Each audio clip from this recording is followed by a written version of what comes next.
Hello guys, welcome back to Revathi's kitchen recipes. అందరూ బాగున్నారండి? నేనైతే చాలా బాగున్నానండి. ఈరోజు దొండకాయ ఫ్రై నా స్టైల్లో ఎలా చేయాలో చేసి చూపిస్తానండి.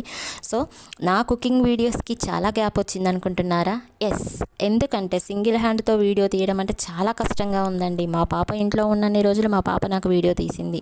ఇప్పుడు తనేమో స్కూల్కి వెళ్తుంది. సో వీడియో తీయడం అంటే చాలా కష్టంగా ఉందండి. సో అందుకనే ఈ గ్యాప్ వచ్చింది. బట్ నేనైతే కంపల్సరీగా కుకింగ్ వీడియోస్ అయితే చేస్తానండి. మధ్యలో ఆపేదైతే ఏముండదు.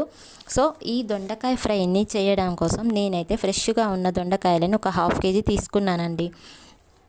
వీటిని సన్నగా చిన్న సైజులో కట్ చేసుకోవాలి. ఎందుకంటే చిన్న సైజులో ఎందుకు కట్ చేసుకోవాలంటే ఇది మగ్గాలి అన్న, కొంచెం బాగా ఫ్రై కావాలన్నా కూడా మనకి చిన్న సైజులోనే చేసుకుంటే మనకి బాగుంటుందండి. సో అందరికీ దొండకాయ అంటే ఎవరికి ఇష్టం ఉండదు కదండి. మా పిల్లలైతే అసలే తినారండి. నాకు కూడా ఇష్టం ఉండదు. సో ఈ సన్నగా తరిగిన ముక్కలను బాగా ఫ్రై చేసుకోవాలి. ఎలా అంటే మనకు ఒక బ్రౌన్ కలర్ వచ్చే విధంగా ఈ దొండకాయలను మనము బాగా ఫ్రై చేసుకోవాలండి. చూడండి ఎలా అవుతుందో. బ్రౌన్ కలర్ స్టార్టింగ్లో ఎలా ఉంది, ఇప్పుడు ఎలా ఉంది చూడండి. ఇలా ఫ్రై అయిన తర్వాత నేను అందులోకి పోపు గింజలు వేసుకున్నానండి. ఎందుకంటే అవి ఫ్రై అయిన తర్వాతనే బాగుంటాయి.